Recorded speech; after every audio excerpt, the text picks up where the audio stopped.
We're live.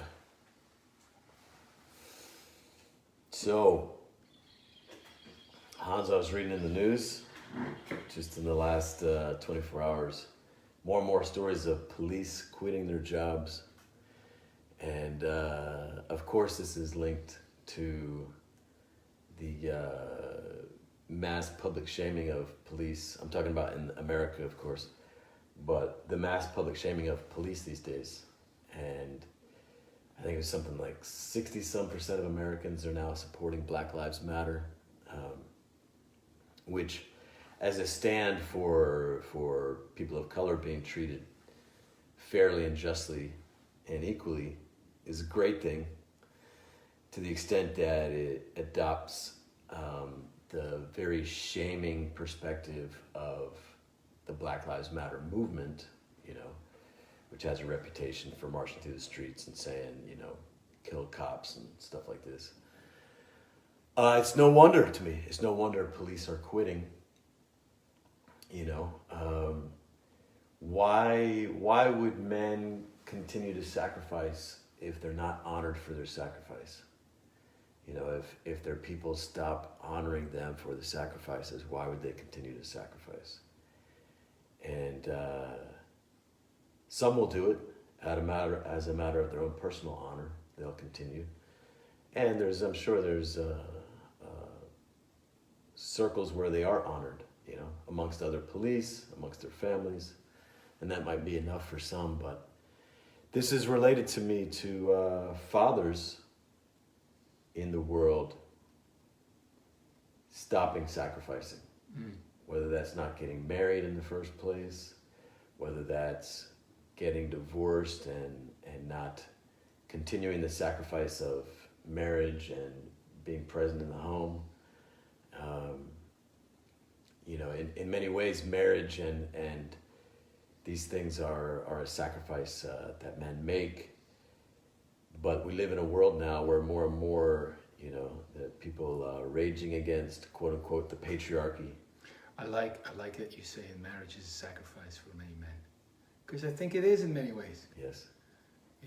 Even if I'm moving in that area,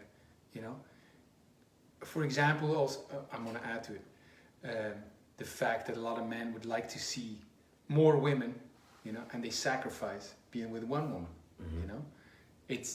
That's a fact of nature, and I'm generalizing, but men want more that diversity than women want it. Yes. And so it's a sacrifice, and at least if women could honor their men for making that sacrifice, it would make it a lot easier for them. Yes. It would make it a lot easier to make the sacrifice. Well, now what you have is more of a should. Yes. A judgment of men and fathers, who they're not being and who they should be. And you can't judge someone into a path of honor. I read a post from a guy in a Facebook group the other day who had real judgments about his father, and I was asking him, what is it that he wants from his father? What is it that, what's the conflict with his father? And he said he wants his father to face his issues and heal himself, basically. But the methodology is judge his father, for not doing it, and judge him until he does it. And that's judgment is no invitation. Judgment is no call to honor. It's interesting because, we do the work of we do honor your father, okay? And I see guys in our groups that I think it would be great if you were there, And their reasoning, I even talk with them. The reasoning is no, because I'm still angry, or he doesn't deserve it, Yes. And I'm thinking, well, that's the very reason why you should do it, because it's not like the reasoning is not does someone deserve it and then we honor them. It's honor first always, not just for that person, but for yourself, to not have those judgments, to not be the prison of those judgments, to not feel that anger and all of that, Well, it's being a leader. It's being, it's really, to me, it's like shifting from boy to man. It's saying that, can we say, okay, Dad, thank you. You got me this far. I'll take it from here, and I'll lead. I'll lead my life. I'm not going to blame you for where I'm at or where I'm not at. and I'm going to lead with honor. So it's a leadership principle. That's almost judging someone into you have to honor your father. What I'm saying is the benefits for you when you honor are instant for yourself. So you don't have to do it for them. There doesn't have to be a reason to honor them. They don't have to deserve it. It really is a thing you do for yourself. Yes. And that's interesting because, like, I'm thinking when you present, for example, police, and you say, or you say the fathers they check out because they don't feel honored anymore, and we should honor them. I can hear people thinking, because I have these conversations. Yeah, but they're the ones who are doing it first, and so there's a causal. They're the ones who are checking out first, or they're the one not doing their job, and so they don't deserve to be honored. As if the honoring is a consequence of that, and. Well, just to honor those people who are not honoring their fathers, they do have valid needs, yes, unmet needs and desires, and boundaries have been crossed, and it is, I think, worth honoring that first. Yes. And their anger, their whatever it is, because there's a stand that their body, their heart is calling them to make, to have them stand up for themselves, and so on. But I think that kind of does come first before the honoring, oftentimes. Right. And so if they're not ready to do it, what they can start with is honoring their own anger, their own judgment, essentially. Yes. So, so we're getting into talking about the honor work. Yesterday we had a fantastic call. Yes, a group of men gathered together to honor their fathers. It was beautiful. The great Skye and Hans, my father. Go back yesterday, watch it. Is that you talking to your father? Yes. Yeah, who doesn't speak English? De grote Skye and Hans. We hebben werk geleverd gisteren met een groep mannen. En ook in de Facebook Live. You want him to watch the Facebook Live, which is also in English. Okay. I was thinking yesterday. Yesterday. Yes. We'll talk about intelligence on a future Facebook Live. Hans Comyn. Don't worry about it. I'm honoring my father. Carry on, Mike and Skye. I still don't understand why you need to put your nose in the camera when you do that. Because my father is the one. Is that how you guys talk in Belgium? Guys get together and they both put their noses in the air and get really close to each other. And I even kiss my father. Do you guys kiss each other? No. Yeah, I kiss my father. That's, okay.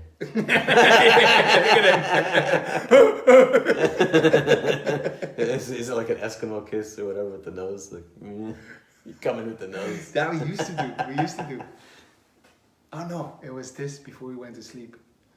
We gave a kiss and we... Kiss on the cheek? No, we kissed. Tongue. Don't get excited. And we rubbed cheeks. You rub cheeks? We rub cheeks. Like, go like this. Like animals do, I guess. Huh. Interesting. Very interesting. So, no judgments. Yes. I don't feel it. Yes. So, there's... I'm not suggesting that men who check out of fatherhood are good or right when they do so just because they're not being honored. To me, I think it's worth showing up and being a father, fully committed, even if you're not honored. Yes. However, it does explain to me, it's a huge factor in why police are quitting, fathers are quitting, young men are not accepting more responsibility in life, because there's less honor for a man's sacrifice in society, and there's even more judgment for men in society. And then there's like judging him into other roles. He should be doing this other role that has traditionally not been a masculine role. And it's of course it's not working. I mean, to me, I do the honor work. It's like obvious why it doesn't work. But now that we're on the topic of fathers, yesterday we said we would talk about what our fathers had to deal with. Yeah, I want to say something first. As it is worth for a man to show up anyway, despite the fact that he's not being honored. For other people, it's worth to honor your father anyway, despite the fact that, for example, he didn't show up. Yeah, it could be a call to honor. Like, who I am is the one who honors my father, my parents, in the face of anything. Like, I do it because that's who I am. Because I'm a man of honor, not to get something from them or not, it could be for no reason other than this is who I am. And that's a great reason. Yes. What our fathers had to endure. Mine was just all joy with his son.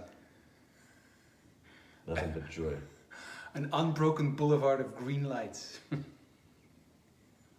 I was a terrible kid. Let me tell you, having lived with you for 3 months now, I weep for your father and what he had to endure. I weep for him. At night, I cry myself to sleep, and then I wake up in the middle of the night, and I'm still crying. The only thing good about this is that it's in English, that he doesn't understand you. No, the first year, I did have to endure. I was thinking about this, thinking of stories. And the first year of my life, my parents never slept. I had a good night's sleep, because I was always crying. Oh, I thought you were snoring. No.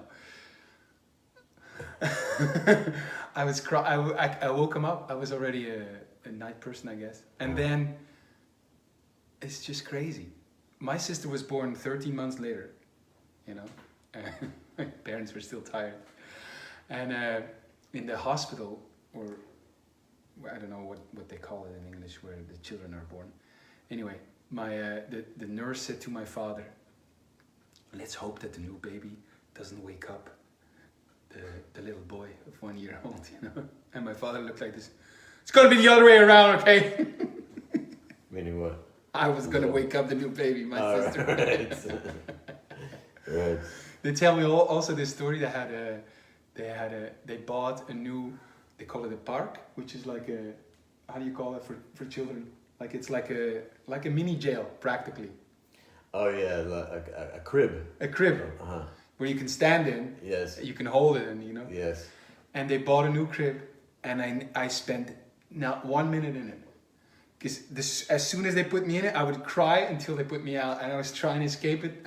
I never was in it. Yes. They had to wait till my little sister a year later. So I was just You never wanted to be in jail. I never wanted to be in jail. Well, that explains why you never got married. I never made that sacrifice. But yeah, I was a rebel back then. Now not anymore. But I can imagine. Well, I had to enjoy why would an infant want to be separated from his mother? Separated from the womb, the heart, the breasts, the love, it's to me it's a very unnatural thing. If you go to most indigenous societies, the infant children for the first 2 years of life are almost always strapped to a female, a mother, an aunt, a grandmother, a neighbor, on their back or on their belly. And this is part of how the infant's nervous system and emotions are regulated, because the two nervous systems work together, And to be away from that heartbeat. I mean, think the first 9 months of your life, the heartbeat of your mother, the warmth of your mother, all of this, and then all of a sudden, you're not only are you outside of the mother, you're in this jail, and you can't go to her. Of course, you're crying. I think we have one picture of me in there, really trying to get out. But in the West, we have this. It's the domination starts early. Yes. Oh, you're wrong for crying. Stay in there until you stop crying. I thought we were going to talk about what our fathers had to endure. Now I find all kinds of justifications. Hey. Yeah, you put me in here, motherfucker. Hey. Yeah. But yeah. Well, it's still, you know, what our parents have to endure raising us in a very unnatural environment. You know, as, you know, this nuclear concept of nuclear family. Yes. Where, I don't know how it was in Belgium. You know, when I was in Germany, my dear friend Monica, her parents lived upstairs, and their lives were very commingled. It was much less kind of physical space as we have in the States.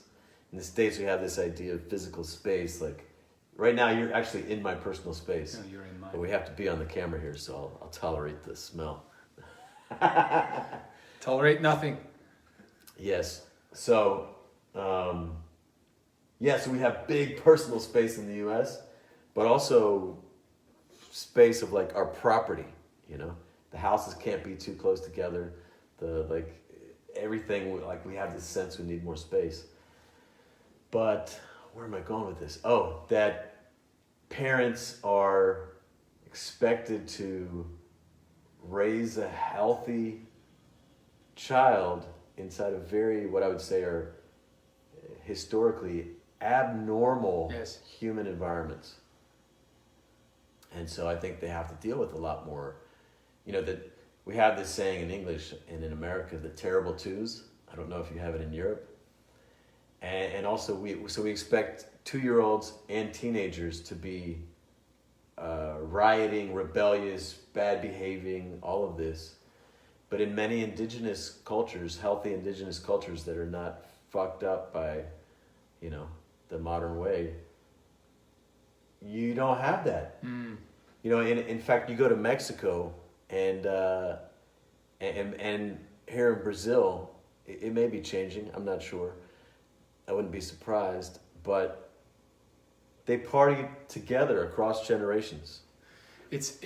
Like a good sign of that is like you go in Europe and you go you're in the street or you're wherever, you know, public space or in train, whatever, and you hear children, rah, rah, you know, and there are places in the world where you don't hear that at all. Like, children don't do that. You know, and it's a great sign of, like, crying children is a great sign, I think, that, you know, something is off in the way in the context in which children are raised. Yeah, we have this sense that if the children's crying, maybe it needs to be beat more, dominated more, trained more, or something like this, you know, but that's more of that same thing that's fucking up the child in the first place.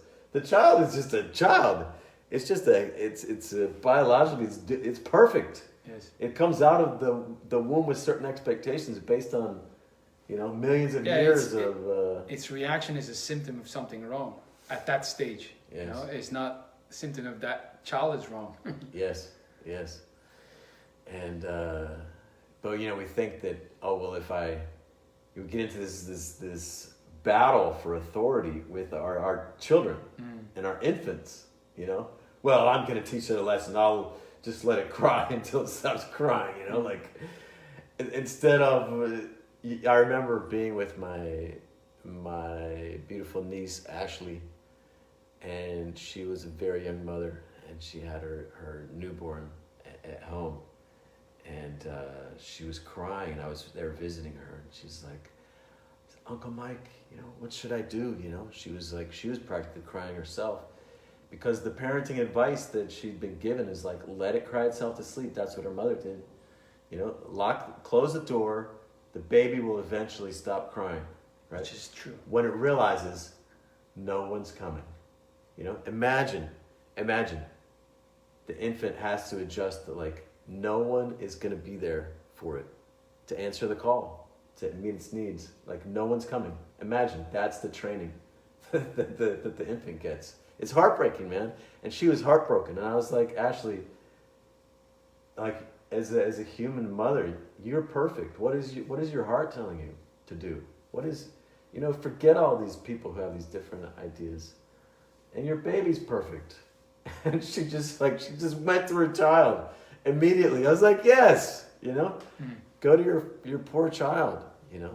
We want to train the child because the child's interrupting our, go to sleep early, it's going to wake me up during the night, and I have to go to work in the morning, and it's like, all this Western way of life, we need to train the child so that we can go be okay tomorrow, you know. Meanwhile, training this poor child that no one's coming. So we're way off topic from what we went planned. from honoring our fathers to defending our moms. And honoring infants, actually. Honoring infants. Well, we honor everyone, so. But do we want to get back to this topic of what our fathers had to face? I know my father had to face a lot with me. Still has to. I was on my family's at a reunion right now with my dad. My dad's got Parkinson's, and I get on there and my dad's. I bought him an iPad so that he can make video calls with his family, and he doesn't really know how to use it, So it comes on and it's pointed at his forehead, and I immediately I'm like, "What's that glare? What's that glare?" It's just like, "Oh, Dad, is that your forehead?" And he's an old man, to care for him, take care of him, and someone in the background was like, "Oh, here it started already," But it started with my father, like he gave me shit, and it continues, and for us that's love. But my father's had to endure no shortage of love in that style from me. But I was definitely a very rebellious child. Well, you said yesterday on the call, which was great. Maybe you said it on the Facebook Live too, but what he had to endure was like his children, leaving the religion which he like really feels close to, Yes. He had to basically see his children decide that they will go to hell and not be with him in heaven. Imagine that. That's and then still show up, still try to get your children in heaven. Yeah. And try to find the balance between honoring them and their happiness, their way of life, their choices, and also like honoring what you feel is true and what you feel really be best for them. It's that leadership or chief challenge, right? How do you navigate that? And I know my father's wept a lot over that throughout the years.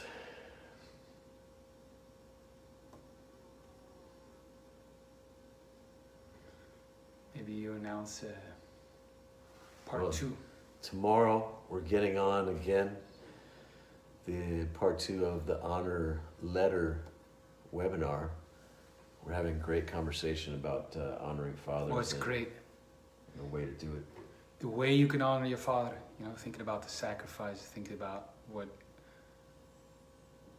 would you not have if he wasn't here. Think about ask him to tell stories.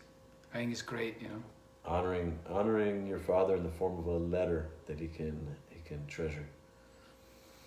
That can really touch his heart in a way that he seldom has someone touch his heart. So, part 2 is tomorrow. That's Thursday. And you can search Facebook for Honoring Fathers with Michael Skye. Join the Facebook group. Join part 2. I'm going to upload the video of yesterday's call. Oh. And yes, we welcome 12 Eastern time. That's 9 a.m. California, 6 p.m. in Madrid, Brussels time. Yes. Yeah, the power of honor it's incredible. If there's a father in your life, your feeling is he's not stepping up. A man in your life, he's not stepping up. He could be greater. He could be this. If you turn your approach from judgment to honoring, wow, your ability to affect him is incredible. So instead of saying he doesn't deserve for me to honor because he didn't do it right, there's a desire there. You want him to show up differently. The greatest way is not to judge him for it, but to honor him for it. Go with honor. Well, maybe not honor him for that. Yes, but honor to honor him. Yes. And that's the greatest tool you have to make magic happen. And if you wanted that, have people show up in a different way. It's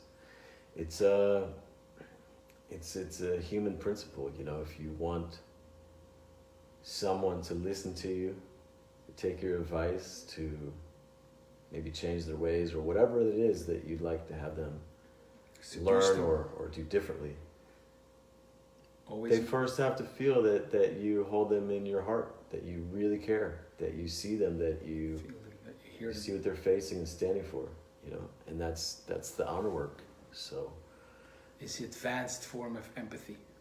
It's not just willing to understand the other, but walk their shoes, see what they've been facing. And it's a superpower. So yes, come out tomorrow, join the group, and then join the call tomorrow. yes, empathy is a part of it. Honor is the next step. Join us. See you tomorrow.